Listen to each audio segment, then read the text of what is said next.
সন্ধি পুজো কেন করা হয়, সন্ধি পূজার সময়সূচি, সন্ধি পূজার জন্য কোন ধরনের উপকরণ প্রয়োজন হয় তা এই ভিডিওতে সব জানব। ভিডিওটি শুরু করার আগে নমস্কার বন্ধুরা, আমি মৌসুমি। সনাতন ধর্ম চ্যানেলে নতুন পর্বে আপনাদের সবাইকে স্বাগত জানাচ্ছি। বন্ধুরা কেমন আছেন? আশা করি সবাই সুস্থ আছেন, ভালো আছেন। মা দুর্গার কৃপা পেতে অবশ্যই কমেন্ট বক্সে লিখুন জয় মা দুর্গার জয়। এই চ্যানেলে নতুন এসে থাকলে এই চ্যানেলটিকে সাবস্ক্রাইব করে দিবেন আর পাশে থাকা বেল আইকনটি অন করে দিবেন পরবর্তী ভিডিওগুলির নোটিফিকেশন পাওয়ার জন্য। আর যারা অলরেডি সাবস্ক্রাইব করেছেন তাদেরকে অসংখ্য ধন্যবাদ। সন্ধিক্ষণ কাকে বলা হয়? অষ্টমী তিথি শেষ 24 মিনিট এবং নবমী তিথি শুরু 24 মিনিটকেই বলা হয় সন্ধিক্ষণ। এই সন্ধিক্ষণে তন্ত্র মতে করা হয় সন্ধি পূজা। দুর্গা পূজার অন্যতম গুরুত্বপূর্ণ অংশ হল সন্ধি পূজা। সন্ধি পূজার সময়সূচি হল 11ই অক্টোবর। সন্ধি পুজো শুক্রবার পড়ছে। সেই দিন ভোর 6টা 22 মিনিট 58 সেকেন্ডে সন্ধি পূজা শুরু হচ্ছে।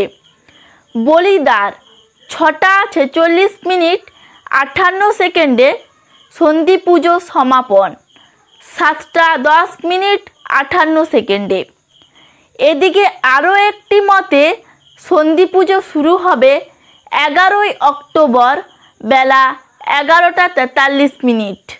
সন্ধি পুজো কেন করা হয়?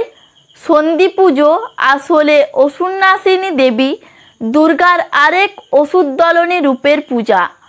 সেই দেবীর নাম চামুণ্ডা। অষ্টমী ও নবমী সন্ধিক্ষণে দেবী চামুণ্ডা চণ্ড ও মুণ্ড নামের দুই অসুরকে নিধন করেছিলেন। তাই অষ্টমী ও নবমীর সন্ধিক্ষণে দেবী চামুণ্ডার পূজা করা হয়। সন্ধি পূজার সময় মায়ের পায়ে নিবেদিত হয় 108টি লাল পদ্ম। এই 108টি পদ্মের পেছনেও আছে দুটি পৌরাণিক কাহিনী। অসুর নিধনকালে দেবী দুর্গা সারা অঙ্গে সৃষ্টি হয়েছিল 108টি ক্ষত। ক্ষতগুলো অসহনীয় জ্বালা জোড়ানোর জন্য দেবাদিদেব মহাদেব মা দুর্গাকে দেবী দহে স্নান করার পরামর্শ দিয়েছিল। দেবী দহে স্নান করার পর মায়ের শরীরে 107টি ক্ষত থেকে সৃষ্টি হয়েছিল 107টি পদ্ম, কিন্তু একটি ক্ষত তখনও অবশিষ্ট ছিল। দেবী দুর্গাকে 108তম ক্ষতের জ্বালায় কষ্ট পেতে দেখে মহাদেবের চোখ থেকে নির্গত হয়েছিল এক ফোঁটা জল। সেই অশ্রুকণা গিয়ে পড়েছিল মায়ের 108তম ক্ষতে। মিলিয়ে গিয়েছিল মায়ের শরীরের অবশিষ্ট ক্ষতটি। দেবীদয়ে থেকে গিয়েছিল 107টি পদ্ম। ত্রেতা যুগে লঙ্কেশ্বর রাবণকে বধ করার জন্য সন্ধি পূজার শেষে শ্রীরামচন্দ্র দেবীর পায়ে 108টি পদ্ম উৎসর্গ করতে চেয়েছিলেন। তাই ভক্ত হনুমানকে পাঠিয়েছিলেন দেবী দহে, কিন্তু দেবী দহ থেকে 107টি পদ্ম নিয়ে ফিরে এসেছিলেন পবনপুত্র, কারণ দেবী দহে আর পদ্ম ছিল না। সুতরাং মায়ের পায়ে দেওয়ার জন্য একটি পদ্ম কম পড়েছিল। সন্ধিক্ষণ চলে যাওয়ার উপক্রম হলে শ্রীরামচন্দ্র ধনুর্বাণ দিয়ে নিজের নীল পদ্মের ন্যায় চক্ষু দুটির মধ্যে একটি উৎপাটন করে মায়ের পায়ে অর্পণ করতে চেয়েছিলেন 108তম পদ্ম হিসেবে। চক্ষু উৎপাটনের মুহূর্তে অবতীর্ণ হয়েছিলেন দেবী দুর্গা। মায়ের বরে বলিয়ান শ্রীরামচন্দ্র এই অষ্টমী ও নবমী সন্ধিক্ষণে রাবণকে বধ করেছিলেন। সন্ধি পূজার জন্য কোন ধরনের উপকরণ প্রয়োজন হয় তা জেনে নেব।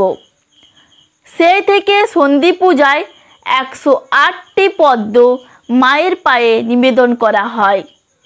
মায়ের সামনে জ্বালিয়ে দেওয়া হয় মাটির তৈরি 108টি প্রদীপ। সন্ধি পূজায় অন্যান্য উপকরণ হিসেবে লাগে স্বর্ণাঙ্গুরীয়ক একটি, লোহা ও নথ একটি, চেলি শাড়ি একটি ও মধুপর্কের কাঁসার বাটি একটি, থালা একটি, ঘোড়া একটি, দধি, চিনি, মধু, ঘৃত, বালিশ একটি, মাদুর একটি, চাঁদমালা একটি এবং ভোগ ও আরতির উপকরণ। নৈবেদ্যর মধ্যে প্রধান নৈবেদ্য হিসেবে লাল ফল এবং পুষ্পাদির মধ্যে জবা ফুল থাকতেই হবে। ধন্যবাদ বন্ধুরা।